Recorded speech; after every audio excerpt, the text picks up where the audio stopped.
എല്ലാ കൂട്ടുകാർക്കും പുതിയൊരു വീഡിയോയിലേക്ക് സ്വാഗതം. എൻ്റെ കുക്കിങ്ങും ദിനചര്യകൾക്കുമൊപ്പം നിങ്ങൾക്ക് ഉപകാരപ്പെടുന്ന ചില അറിവുകൾ പങ്കുവെക്കാനാണ് ഈ വീഡിയോ. പറയുന്ന കാര്യങ്ങൾ മാത്രം ശ്രദ്ധിക്കുക. വിഷ്വൽസ് ശ്രദ്ധിക്കേണ്ടതില്ല.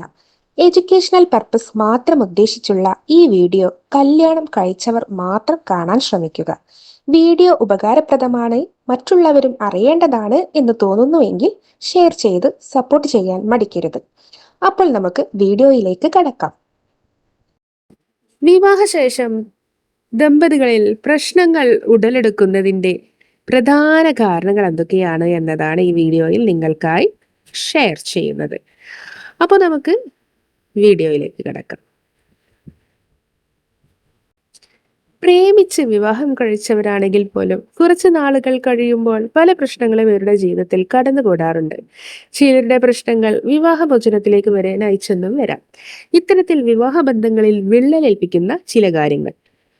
അതിനൊന്ന്, നിങ്ങളുടെ ഇഷ്ടത്തിനൊത്ത് മാറ്റാൻ ശ്രമിക്കുന്നത്. ഒരാൾ തന്റെ താല്പര്യങ്ങൾക്കൊത്ത് പങ്കാളിയെ മാറ്റാൻ ശ്രമിക്കുന്നത് വളരെ ബുദ്ധിമുട്ടേറിയ കാര്യമാണ്. ഇത് പങ്കാളിയിൽ ദേഷ്യവും വിഷമവും അതുപോലെ വെറുപ്പും ഉണ്ടാക്കിയെടുക്കും. ആദ്യമെല്ലാം അഡ്ജസ്റ്റ് ചെയ്യാൻ ശ്രമിച്ചാലും പിന്നീട് പതിയെ പതിയെ ഇവയെല്ലാം തന്നെ ഒരു പ്രശ്നമായി വളരാൻ സാധ്യത വളരെയധികം കൂടുന്നു. ഇത് രണ്ടുപേരുടെയും സമാധാനത്തെ കാര്യമായി ബാധിക്കാൻ തുടങ്ങും. ഇത് വിവാഹബന്ധത്തോട് വരെ താല്പര്യക്കുറവ് പ്രകടിപ്പിക്കാൻ ഇവരെ നിർബന്ധിക്കുന്നു.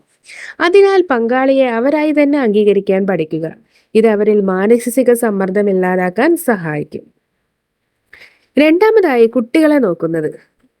കുട്ടികളെ നോക്കുന്നത് ഭാര്യയുടെ മാത്രം ജോലിയല്ല.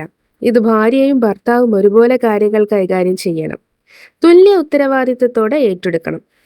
ഒരാളുടെ തലയിൽ മാത്രം ഇത്തരം ഉത്തരവാദിത്തങ്ങൾ വരുന്നത് അവരുടെ മാനസികാവസ്ഥയെ കാര്യമായി ബാധിച്ചെന്ന് വരാം. ഇത് ബന്ധങ്ങളിൽ കുട്ടികളെ ചൊല്ലി വഴക്കുടലെടുക്കുന്നതിന് കാരണമാകും. അതിനാൽ പരമാവധി ഇത്തരം സന്ദർഭങ്ങൾ വരാതിരിക്കാൻ ശ്രദ്ധിക്കുന്നതാണ് നല്ലത്. മൂന്നാമതായി, സാമ്പത്തിക ബാധ്യതകൾ വരുന്നത്, അതുപോലെ വീട്ടിലെ കാര്യങ്ങൾ മുന്നോട്ട് കൊണ്ടുപോകാനുള്ള ബുദ്ധിമുട്ട്, ഇതെല്ലാം തന്നെ ബന്ധങ്ങളിൽ വിള്ളലേൽപ്പിക്കുന്നുണ്ട്. പ്രത്യേകിച്ച് ഒരു കുടുംബത്തിലെ ബാധ്യതകൾ പുരുഷന്മാരുടെ തലയിലാണ് വന്നു വീഴുക. ഇതെല്ലാം അവരിൽ ചടപ്പും ഫ്രസ്ട്രേഷനും മാനസിക സമ്മർദ്ദവും കൂട്ടുന്നതാണ്.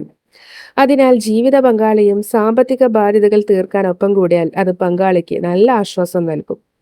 ഒറ്റയ്ക്ക് ബാധ്യതകൾ ഏറ്റെടുത്ത് വെക്കുന്നത് മാനസിക ആരോഗ്യത്തെ കാര്യമായി ബാധിക്കും. അതിനാൽ പങ്കാളിയുമായി ഇത്തരം സാമ്പത്തിക പ്രശ്നങ്ങൾ പറഞ്ഞ് അവർക്ക് ഒരുമിച്ചൊരു പരിഹാരത്തിലേക്ക് എത്തുന്നത് നല്ലതായിരിക്കും. അടുത്തതായി, സംസാരം കുറയുന്നത്. ഭാര്യയും ഭർത്താവും തമ്മിൽ കൃത്യമായി സംസാരം നടക്കുന്നില്ലെങ്കിൽ, അവരവരുടെ മനസ്സിൽ തോന്നുന്ന കാര്യങ്ങൾ പരസ്പരം തുറന്നു പറഞ്ഞില്ലെങ്കിൽ അതെല്ലാം തന്നെ ദാമ്പത്യത്തെ കാര്യമായി ബാധിച്ചെന്ന് വരാം. അതിനാൽ എന്നും കുറച്ചു സമയം പരസ്പരം സംസാരിക്കാൻ നീക്കിവെക്കുക. തുറന്നു പറച്ചിലുകൾ പല പ്രശ്നങ്ങൾക്കും പരിഹാരം കാണിക്കും.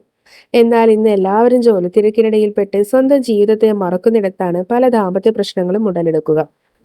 പരസ്പരം അറിയാനും സ്വാതന്ത്ര്യം നൽകാനും ഇവർക്ക് പരസ്പരം സാധിക്കാതെ വരുന്നു. അതിനാൽ ദിവസേന കുറച്ച് സമയം സംസാരിക്കാനായി മാറ്റിവെക്കുക. അടുത്തതായി, സംശയരോഗങ്ങൾ. ഭാര്യക്കോ അല്ലെങ്കിൽ ഭർത്താവിനോ സംശയരോഗം, വിശ്വാസക്കുറവ് എന്നിവ വന്നാൽ ഇവ ദാമ്പത്യത്തെ കാര്യമായി ബാധിക്കും. പരസ്പരം വിശ്വാസമില്ലാത്തത് എല്ലായ്പ്പോഴും കുറ്റപ്പെടുത്തുകയും വെറുപ്പിക്കുകയും ചെയ്യുന്ന പങ്കാളിയെ ലഭിച്ചാലും അത് ദാമ്പത്യത്തെ കാര്യമായി ബാധിക്കും. ഇത്തരം പ്രശ്നങ്ങൾ വരാതിരിക്കാൻ പരസ്പരം മനസ്സിലാക്കാൻ ശ്രമിക്കുന്നത് നല്ലതാണ്. അതുപോലെ ഭർത്താവായാലും ഭാര്യ ആയാലും സ്വന്തം കാര്യം മാത്രം നോക്കുന്നതും പ്രശ്നങ്ങളിലേക്ക് നയിക്കുന്ന ഒരു കാര്യമാണ്. അതുപോലെ തന്നെ സ്വന്തം വീട്ടുകാരെ മാത്രം നല്ലതായി അവതരിപ്പിക്കുന്നതുമെല്ലാം ദാമ്പത്യത്തിലെ പ്രശ്നങ്ങൾക്ക് വഴിവെക്കും. ഇത്തരം പ്രശ്നങ്ങൾ ഇല്ലാതിരിക്കാൻ ശ്രദ്ധിക്കുക. Thanks for watching my video.